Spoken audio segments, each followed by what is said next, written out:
రెడ్డిగూడెం నాయకులు మురళీరెడ్డి గారు, మన గ్రామ ప్రథమ పౌరురాలు సోదరి మంజుభార్గవి గారు, అలాగే మన మైలవరం ఎంపీపీ ఇస్లావత్ ప్రసన్నరాణి గారు, మన జీకొండూరు ఎంపీపీ గారు వేములకొండ లక్ష్మీ తిరుపతమ్మ గారు, అలాగే ఇబ్రహీంపట్నం జెడ్పీటీసీ జిల్లా పరిషత్ వైస్ చైర్పర్సన్ గరికపాటి శ్రీదేవి గారు, అలాగే ఇబ్రహీంపట్నం ఎంపీపీ పాలడుగు జోష్న గారు, అలాగే రెడ్డిగూడెం ఎంపీపీ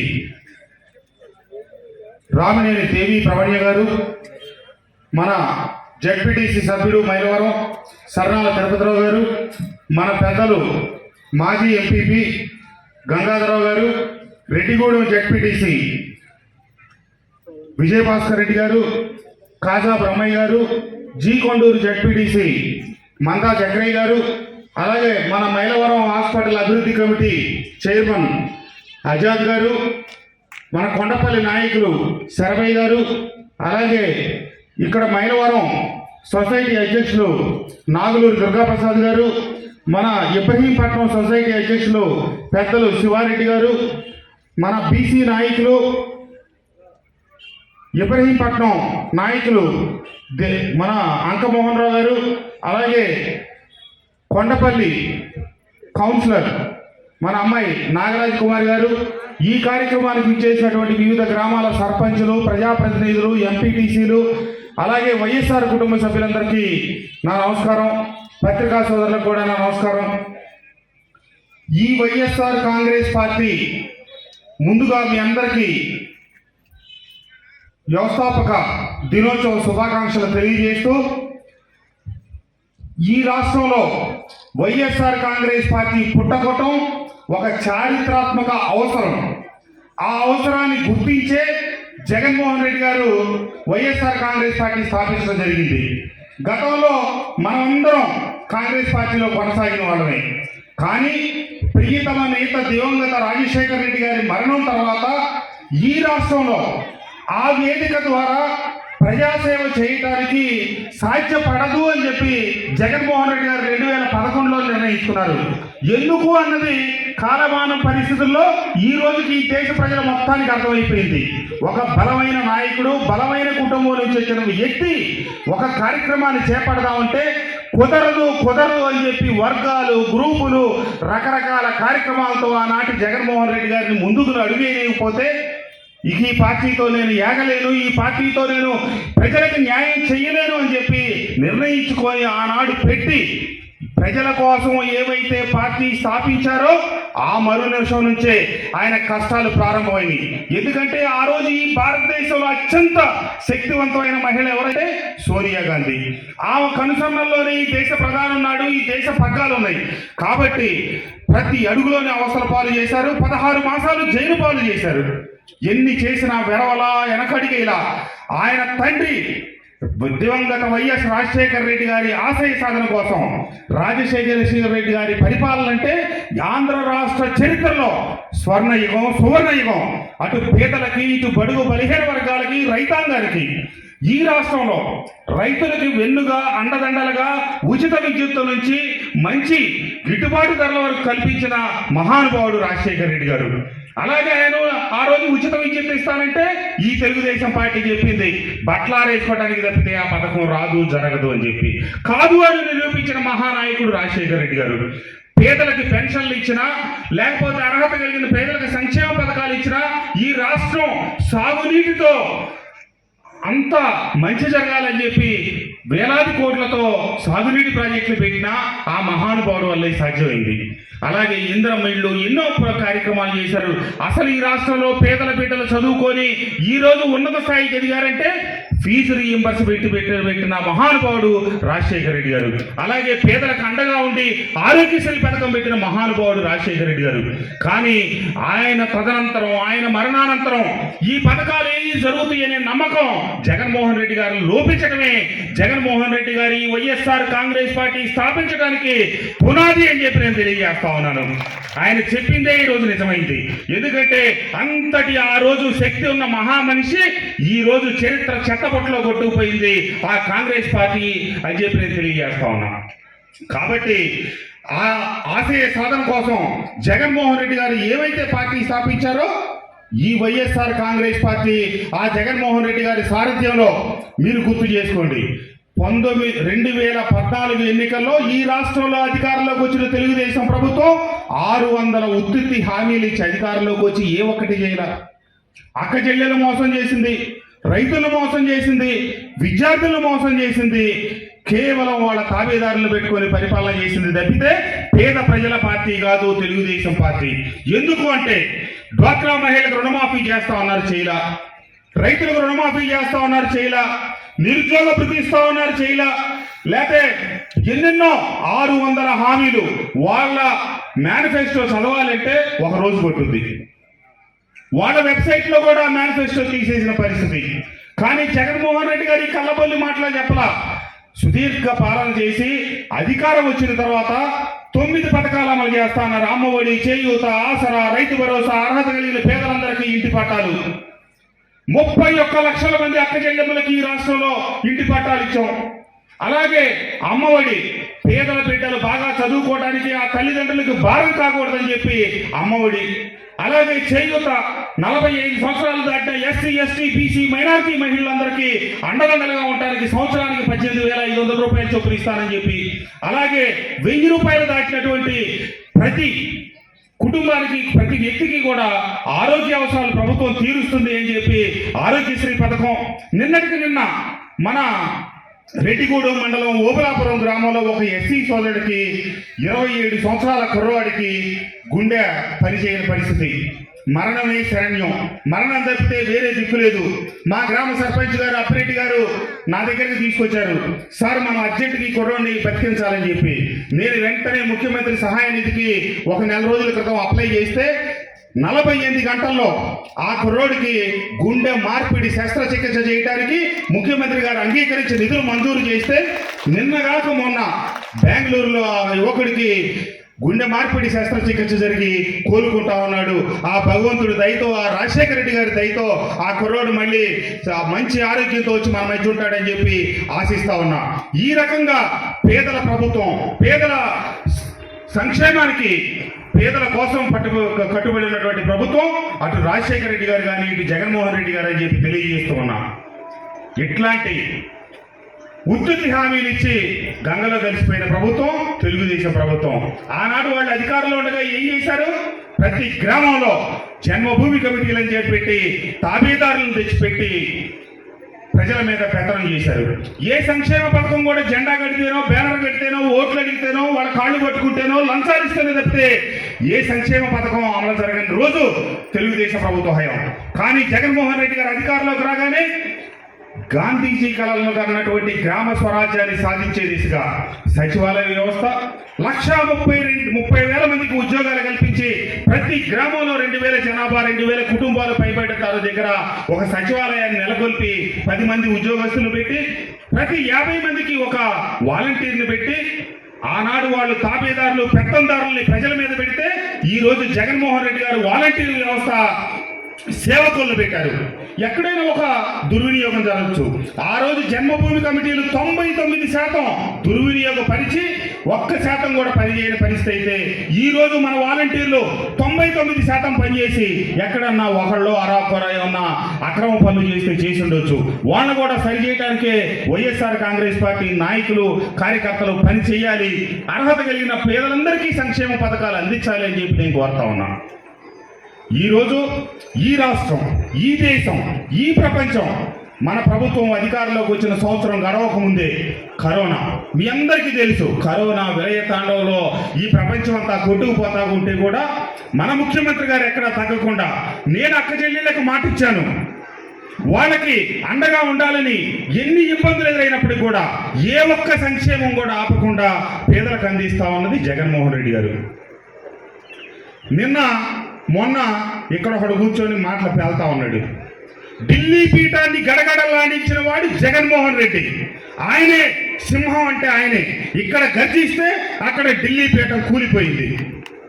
కానీ మీరు ఒక్కటి గమనించాలా, ఒక్కటి గుర్తుపెట్టుకోవాలా, పంది ఎంత బలిసినా గాండ్రిస్తే భయపడుతుందా? ఎవరున్నా పంది సింహం అవుతుందా?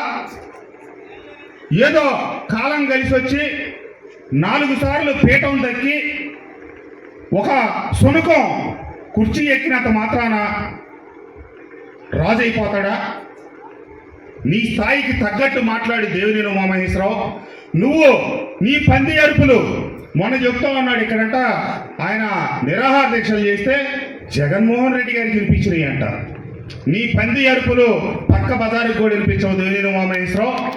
మైలవరం రెవెన్యూ డివిజన్ కావాలి అనేది ప్రతి వైఎస్ఆర్ కాంగ్రెస్ పార్టీ నాయకుడు కార్యకర్త నాది మా అందరిది అభిమతం. నువ్వు ఒక మాయల మరాఠీ అని నేను చెప్తా ఉన్నా. ఎందుకంటే నందిగా వచ్చి ఈ మాటలు చెప్పమానండి, నవ్విపోదురు కాక నాకేటి సిగ్గు అని చెప్పి దేవినేని ఉమామహేశ్వరరావు నందిగామలో ప్రజాప్రతినిధిగా ఉన్నంత కాలం నందిగామను రెవెన్యూ డివిజన్గా చేస్తాను చెప్పి అక్కడే లేదు. 10 ఏళ్ళు శాసనసభ్యుడిగా పనిచేశాడు, తర్వాత మంత్రి అయ్యాడు, గుర్తురాలా. నందిగామలో ఆ దేవుడు నిరుద్యోగ యువతకి ఉద్యోగాలు కల్పించాలని చెప్పి టెక్స్టైల్ పార్క్ పెడితే ఇదిగో ఈ టైపులోనే నిరాహార దీక్షలని చెప్పి ఒక దొంగ దీక్షలో రోజుకొక బ్యాచ్ని తయారు చేస్తాడు ఆలీబాబా 40 దొంగలు. ఆ బ్యాచ్కి మనవడు నాయకుడు. రోజు పొద్దునపూట కూర్చోవటం, దండలు వేసుకోవటం, సాయంత్రానికి నిమ్మకాయ నీళ్లు తాగి పక్కకు పోవటం. ఇక పొద్దున్న నుంచి సాయంత్రం దాకా తోక కోసిన మేకలాగా ఆ మూల నుంచి ఈ మూల దాకా తిరగటమే తప్పితే నిర్దిష్టమైనటువంటి పనులు ఏమీ చేసింది లేదు. ఈ నియోజకవర్గంలో 2014లో నుంచి 9 నుంచి 14 వరకు గెలిచినప్పుడు కట్టుబడివారిపాలెంలో కాలుష్యం వస్తూ ఉంది. కట్టుబడివారిపాలెం, కౌలూరు, ఇతరత్ర గ్రామాల ప్రజలు ఇబ్బంది పడతా ఉన్నారు, రైతాంగం ఇబ్బంది పడతా ఉందని చెప్పి ఒక టెంట్ వేసి నిరాహార దీక్ష చేశాడు. అధికారంలోకి వచ్చి నీకు ఏం పీకేవయ్యా అంటే ఆ విషయమే గుర్తులేదు. రైతులు చెప్తే ఈయన తీరిక లేదు, వెళ్ళి చూసే ఓపిక లేదు. సరే, నేను శాసనసభ్యుడు కాగానే మా కట్టుబడివారిపాలెం ఈరోజు ఎంపీటీసీ సుబ్బారావు గారు ఇతరులు నా దగ్గరకు వచ్చారు. వెంటనే చెప్పారు, తెలుగుదేశం లేదు, వైసీపీ లేదు, ప్రజాప్రతినిధులు అందులో రండి. అక్కడ పారిశ్రామికవేత్తలతో అక్కడే ఒక సమావేశం ఏర్పాటు చేసి కాలుష్యం వస్తే సహించే ప్రసక్తే లేదు. ఈ దేశానికి పరిశ్రమలు అవసరం, ఉద్యోగ కల్పన అవసరం, కానీ రైతాంగానికి పొట్టగొట్టి ఏది జరగటానికి వీలే లేదని చెప్పి నేను వాళ్ళని వీళ్ళని కూర్చోబెట్టి మాట్లాడి ఈ ప్రజల్లో నుంచే 2 ఉద్యోగాలు ఇవ్వాలి మీరు, ఆ 2 ఉద్యోగస్తులకి జీతాలు మీరే ఇవ్వాలి, ఆ కాలుష్య బారిన పడిన గ్రామాల ప్రజలే అక్కడ ఉద్యోగస్తులుగా పెట్టి ఏర్పాటు చేసాం. కానీ తర్వాత మళ్ళీ ఇటీవల కాలంలో కాలుష్యం వచ్చిందని చెప్పి మా కౌలూరు గ్రామ నాయకుడు ఓంకార్ గారు, వీరయ్య గారు వచ్చి నా దృష్టికి దాకానే వెళ్ళండి, మళ్ళీ వెళ్ళి మీరు వెంటనే తగుబడిన తప్పితే మనం సహించే ప్రసక్తి లేదని చెప్పి చెప్పడం జరిగింది. కానీ ఆ సమస్య వచ్చి ఇప్పుడు నిరాహార దీక్ష చేసే దమ్ము ధైర్యం దేవినేని ఉమామహేశ్వరరావుకు లేవు. ఎందుకంటే మన డ్రామా కంపెనీ ఓనర్కి ప్రజలు ఆ విషయాన్ని గమనించారు కదా. మీకు తెలియని ఇంకొక కథ చెప్తా. చిల్లకల్లు దగ్గర Reliance company gas pipe line వేస్తుంది. మాకు లేకుండా గ్యాస్ మీరు బొంబాయో లేక మహారాష్ట్ర తీసుకెళ్ళడానికి వీలు లేదు, మాకు ఇచ్చాకే అక్కడికి పోవాలని చెప్పి మన డ్రామా కంపెనీ వాడు వెళ్ళి అక్కడ టెంట్ వేసి టెంట్లో కూర్చున్నాడు. ఆ ధీరుభాయ్ అంబానీ గారు, మరి ముఖేష్ అంబానీ గారు ఆ రోజుల్లో ఎవరు ఫోన్ చేశారు చంద్రబాబు నాయుడు గారికి, అక్కడ మీ తరపున ఒక పనికిమాలినోడు డ్రామాలు నాటకాలు వేస్తా ఉన్నాడంట. ఈ జరిగే గ్యాస్ లైన్ వ్యవహారం ఇది కేంద్ర ప్రభుత్వ వ్యవహారం, అది జాతీయ స్థాయిలో జరిగిన ఒప్పందాలకు అనుగుణంగా పోతా ఉంది అని చెప్పి ఈయన్ని చంద్రబాబు నాయుడు గారిని వాళ్ళు ఏదో హెచ్చరించారో మరి మాట్లాడారో ఏం జరిగిందో మనకు తెలియదు. మనోడు కూర్చున్నాడు ఉన్నట్టు నా గుండెల్లో నిప్పని గుండెల్లో పట్టుకున్నాడు. సరే, వెంటనే ఒక అంబులెన్స్ పిలిపించి విజయవాడ హాస్పిటల్కి తీసుకెళ్లారు.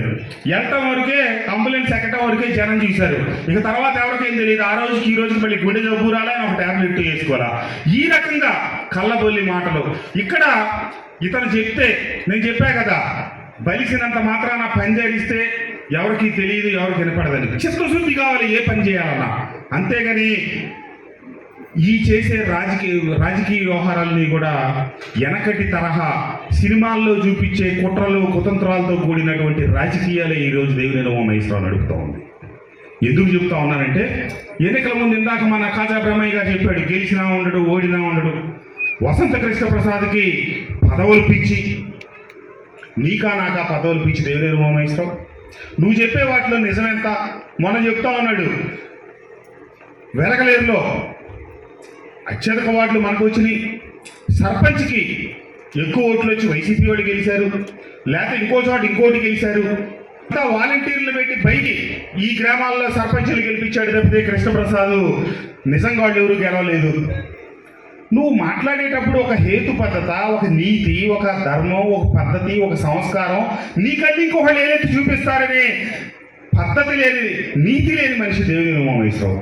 మరి ఇదే గుంటుపల్లిలో మేము 7, 8 వార్డులు గెలిస్తే వాళ్ళు 4, 5 వార్డులు గెలిచి, కానీ సర్పంచ్ తెలుగుదేశం పార్టీ అభ్యర్థి 300 పైసలుతో సర్పంచ్ వాడు గెలిచారే. మరి అక్కడ ఎట్లా గెలిచారు? నువ్వు మాట్లాడేటప్పుడు ఇంకొక ఉదాహరణ రెండో పక్క ఉంటుంది, అది మర్చిపోయి మరి ఇక్కడ వెలగలేరులో నేను మాయాజాలం చేసి వాలంటీర్ల ద్వారా ఏదో కల్లబొల్లి వ్యవహారాలు చేస్తే గుంటుపల్లిలో ఎందుకు చేయలే నేను? అట్లాగే చెరువు మాధవరంలో ఒక ఎస్టీ మహిళ పోటీ చేస్తే, మన తరపున మహిళ పోటీ చేస్తే తెలుగుదేశం పార్టీ గెలిచింది. అధికారాన్ని అడ్డం పెట్టుకొని ఏదేదో చేసాం, అక్రమాలు చేసామంటే కొండపల్లిలో నీకు 14 నాకు 14 వచ్చి ఒక ఇండిపెండెంట్ ఎట్లా గెలిచింది? ప్రజాస్వామ్యాన్ని నమ్మిన వాడిని నేను, ప్రజాస్వామ్య బద్ధంగా పోతున్న వాడిని నేను.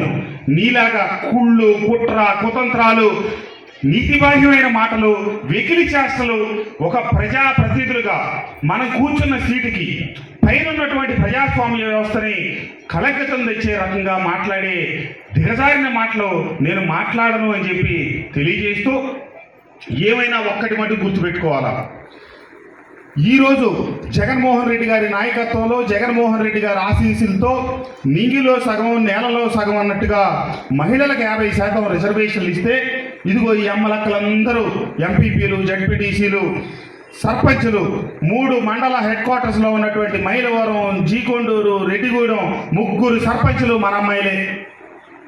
5 మండలాలు ఉన్నటువంటి ఎంపీపీల్లో 5 మహిళలే. ఇందాక మన ఇబ్రహీంపట్నం ఎంపీపీ జోసఫ్ చెప్తుంది 5 మేమే గెలిచామని. ఆ రకంగా మాకు మొగళ్ళకు, పురుషులకు అన్యాయం జరిగిందమ్మా. కొంతమేరకు 5 ఉంటే 5 మీరే గెలిచారు. అట్లాగే 5 జెడ్పీటీసీలు ఉంటే ఒక జెడ్పీటీసీ మహిళను పెడితే మహిళ గెలిచింది, మిగతా వాళ్ళంతా పురుషులు గెలిచారు. 60 పంచాయతీలకు ఎన్నికలు జరిగితే 50 పంచాయతీలు గెలిచాం. 72 ఎంపీటీసీలకు ఎన్నికలు జరిగితే 69 ఎంపీటీసీలు గెలిచాం. కొండపల్లిలో 29 వార్డులుంటే 14 వార్డులు మనం గెలిస్తే, 14 వార్డులు వాళ్ళు గెలిస్తే, ఒక ఇండిపెండెంట్ తెలుగుదేశం రెవల్ అభ్యర్థి గెలిస్తే వాళ్ళు వాడ పార్టీలోకి పోతే, రాజ్యాంగం నాకు ఇచ్చిన హక్కు ద్వారా ఎక్స్ అఫీషియో ఓటుతో నాకు ఒక ఓటు వస్తే సరి సమానం అయితే, ఎక్కడో లేని ఓటు తీసుకొచ్చి కేసీఆర్ నాని గారి ఓటు కోసం కోర్టుకు వెళ్ళి అక్రమ పద్ధతిలో కోర్టు ఓటు తీసుకొచ్చి ఎన్నిక జరిపించి సీల్డ్ కవర్ మాకు పంపించమని చెప్పి కోర్టు నిర్దేశిస్తే, ఆ సీల్డ్ కవర్ కోర్టుకు వెళ్ళి ఆ వ్యవహారం తేలక పెండింగ్లో ఉంటే, ఈ బొంబాయి గడి చెప్తాడు కృష్ణప్రసాద్ కోర్టుకు వెళ్ళి ఆటంకపరిచి ప్రజాస్వామ్య వ్యవస్థను ముందుకు జరగనీయకుండా గెలిచిన ప్రజాస్వామ్య బద్ధంగా ఎన్నికైనటువంటి వాళ్ళు పరిపాలన చేయండి. అసలు కోర్టుకు పోయిందే నువ్వు, లేని ఓటు తెచ్చింది నువ్వు, లేకుండా ఓటు వేయించింది నువ్వు. విచారణ జరిగేటప్పుడు బెంచ్ మీద జడ్జి గారు అసలు మీకు ఓటు ఎందుకు వస్తుంది, ఏ రకంగా వస్తుందని చెప్పి మీరు కోర్టుకు వచ్చారని చెప్పి ఎదురు ప్రశ్నలు వేస్తే పారిపోయి ఆ కేసు ముందుకు రాకుండా జరగనీయకుండా పెండింగ్లో పెట్టించింది మీరు. మళ్ళీ బయటకు వచ్చి నోటికి వచ్చినట్టు మాట్లాడి వాళ్ళ అనుయాయులతో మాట్లాడించేది ఈ దేవినేని ఉమామహేశ్వరరావు. ఇవన్నీ ఇతని, ఎందుకంటే ఈ 3 సంవత్సరాల కాలంలో నేనైతే సగర్వంగా చెప్పగలను, గ్రామ నాయకులకు మనం చెప్పారు, మీ గ్రామాల్లో మీరు బోర్డులు డిస్ప్లేలు పెట్టండి. అతగాడు 10 ఏళ్ళు శాసనసభ్యుడిగా మంత్రిగా పనిచేసినప్పుడు మీ గ్రామాలకి ఎన్ని కోట్ల అభివృద్ధి నిధులు కేటాయించాడు, ఎంత పనులు జరిగినాయి. నేను అయిన ఈ శాసనసభ్యుడిగా 3 సంవత్సరాల కాలాల్లో మీ గ్రామాల్లో ఎంత అభివృద్ధి కార్యక్రమాలు చేశాం, అతని హయాంలో ప్రజలకి నేరుగా అందిన సంక్షేమ పథకాల విలువ ఎంత, మన ఈ 3 సంవత్సరాల కాలంలోనే మనం ఇచ్చిన సంక్షేమ పథకాలు ఎంత అంటే, మైలవరం నియోజకవర్గంలో 95% గ్రామాల్లో మనం ఇచ్చింది చాలా ఎక్కువ. అటు అభివృద్ధి, ఇటు సంక్షేమం. ఈ ప్రభుత్వం ఇలాగే సాగిపోతుందని, ప్రభుత్వం నుంచి వచ్చే ప్రతి సంక్షేమ అభివృద్ధి కార్యక్రమాలు ప్రతి ఒక్కరికి చేరవేస్తామని, దానికోసమే ప్రతి వైఎస్ఆర్ కాంగ్రెస్ పార్టీ కుటుంబ సభ్యులు పనిచేయాలని చెప్పి కోరుకుంటూ, వైఎస్ఆర్ కాంగ్రెస్ పార్టీ కుటుంబ సభ్యులు కొన్ని విషయాలు గమనంలో పెట్టుకోవాలి, మనసులో పెట్టుకోవాలి. ఒకనాడు కాంగ్రెస్ పార్టీయో లేదా బీజేపీయో జాతీయ పార్టీలో లేదా కమ్యూనిస్టు పార్టీలో ఉంటే ఒక 2 దశాబ్దాలు 3 దశాబ్దాలు జెండాలు మోసి జెండాలు కట్టి వాళ్ళే పోస్టర్లు అంటించి ఫ్లెక్సీలు కట్టించి వాళ్ళే మైకులు పట్టుకొని క్యాన్వాస్ చేసిన రోజులు ఆ రోజులు. మన పార్టీ పుట్టే 12 ఏళ్ళు, మన పార్టీ అధికారంలోకి వచ్చి 3 ఏళ్ళు. ప్రతి ఒక్కళ్ళు మాకు ఏదో న్యాయం జరగలేదని చెప్పి తినగా పంచదార చేదన్నట్టుగా సంక్షేమ పథకాలు రాగా జనానికి రొటీన్ అయిపోయింది. అలాగే నాయకులు కూడా నేను 3 సంవత్సరాల కాలంలో ఈ రోజు వరకు 2 లక్షల పైసలకు కిలోమీటర్లు ఈ నియోజకవర్గంలో తిరుగుతా ఉన్నాను. నేను హైదరాబాద్ పోయే కారు, బయటికి పోయే కారు, నాకు ఇంకోటి ఉంది. నియోజకవర్గంలో తిరిగే కారులో నేను 2 లక్షల కిలోమీటర్లు అచ్చంగా ప్రతి ఊరు 10 సార్లు, 20 సార్లు, 30 సార్లు. అందుకే నేను ఈ ప్రజాప్రతినిధులుగా గెలుపొందిన వారందరినీ, సర్పంచులుగా ఎన్నికైన వారందరినీ నేను మీరందరూ లేనప్పుడు నిరంతరం అందుబాటులో ఉన్నా కాబట్టి మీరు కూడా కొంత అందుకోండి. మీరు కూడా ప్రజాసేవలో మమేకంగా అండి. అంతేగాని మాకు అప్పుడే పదవులు రాలేదు. పార్టీ కోసం కష్టపడ్డవాళ్ళు, ప్రజల కోసం కష్టపడ్డవాళ్ళు, ప్రజల కోసం కష్టపడే వాళ్ళకి తప్పకుండా రాబోయే రోజుల్లో పదవులు వస్తాయి. కానీ అందరికీ ఒకే రోజు కావాలంటే ఈ రాష్ట్రంలో ఉన్న పదవులన్నీ తెచ్చి ఒక్క నియోజకవర్గంలో ఇవ్వటం సాధ్యపడదు అని చెప్పి తెలియజేస్తూ చిన్న విషయాలని, వాళ్ళ కుటుంబ వ్యవహారాల్లో ఎన్ని సమస్యలు ఉంటాయో పార్టీ వ్యవహారాల్లో కూడా అన్ని సమస్యలు ఉంటాయనే విషయాన్ని గుర్తించి గమనించి ఈ పార్టీని ఆ జగన్మోహన్ రెడ్డి గారి కష్టం చెమట నుంచి ఎదిగిన ఈ వైఎస్ఆర్ మహావృక్షాన్ని ఈ నీడలో ఉన్న మనమందరం ఆ చెట్టుకి చేస్తే మంచి చేయాలి తప్పితే నాకు ప్రాధాన్యత ఇవ్వనప్పుడు, లేకపోతే నేను అడిగిన పదవి నాకు ఇవ్వనప్పుడు, నేను కోరుకున్నటువంటి ఆర్థిక ఫలాలు నాకు దక్కనప్పుడు ఈ చెట్టుని నేను నరుకుతాను, ఈ కొమ్మలు నేను ఎడతాను చెప్పి మాట్లాడేవాడు ఈ పార్టీకి అవసరంతో సహా అందరం ఆ రాజరెడ్డి పుణ్యం, జగన్మోహన్ రెడ్డి గారి కష్టంతో ఎదిగిన వృక్షం కింద నుండి రాజకీయం అనే ఈ వృక్షం ప్రజలకు మేలు చేయడానికే, సేవ చేయడానికే తప్పితే నేను ఎమ్మెల్యేనో, నేను జడ్పీటీసీనో, లేదా నేను ఎంపీపీనో, లేదా నేను సర్పంచ్నో, నేను ఎంపీటీసీనో విరవేయడానికి కాదు. ఈ పదవులు వచ్చిన వాళ్ళందరూ మన మీద బాధ్యతలు పెరిగినాయి, బాధ్యతలు మొయ్యాలి అనే విషయాన్ని తెలియజేస్తూ ఈ నియోజకవర్గంలో ఉన్నటువంటి అన్ని గ్రామ కమిటీలు, మండల కమిటీలు నేను ఈ నియోజకవర్గంలో అడుగు పెట్టడానికి ముందు జోగి రమేష్ గారు ఏర్పాటు చేసిన కమిటీలనే ఈ రోజు వరకు నేను కొనసాగించాను. ఎందుకంటే ఎన్నికల ముందు మారిస్తే ఈ వర్గం ఆ వర్గం అంటారని చెప్పి నేను ఆ వర్గాల జోలికి పోకుండా నాది ఈ రోజే మీ ముందు చెప్తా ఉన్నా. ఎందుకంటే ఇక్కడ చాలా గ్రామాలకు ముఖ్యులు, నాయకులు, సర్పంచులు, ఎంపీటీసీలు అందరూ ప్రధాన నాయకులే ఉన్నారు. నా బాట జగన్ గారి బాట, నా మాట జగన్మోహన్ రెడ్డి గారి మాట. నేను ప్రజాసేవలో ఉన్నంతకాలం, రాజకీయాల్లో కొనసాగినంతకాలం ఆ మాటే నడుస్తాను తప్పితే నాకేదో ఇప్పుడు బ్రహ్మం గారు చెప్పాడు మంత్రి పదవి వస్తే బాగుండని. నాకు ఏ పదవితో పని లేదు. నాకు ఓట్లేసి గెలిపించిన నా మైలవరం నియోజకవర్గ ప్రజల సంక్షేమమే నాకు ముఖ్యం తప్పితే ఇంకో కిరీటం వస్తే ఇంకేదో బాగా చేయొచ్చని కానీ, ఇయ్యకపోతే జగన్మోహన్ రెడ్డి గారిని తిట్టాలని కానీ, లేకపోతే పార్టీకి ఏమీ లేదు. తొలి మళ్ళీ ఈ ప్రాధాన్యతలు నాకు లేసి ఆ జగన్మోహన్ రెడ్డి గారు, ఆ మహానాయకుడు నాకు మీకు సేవ చేసే అవకాశం కల్పించాడు.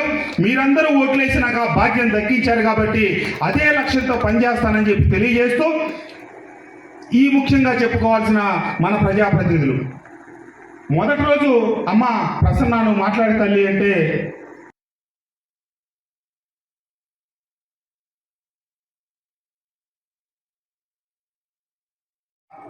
నీళ్లలో ఎదాల్సిందే.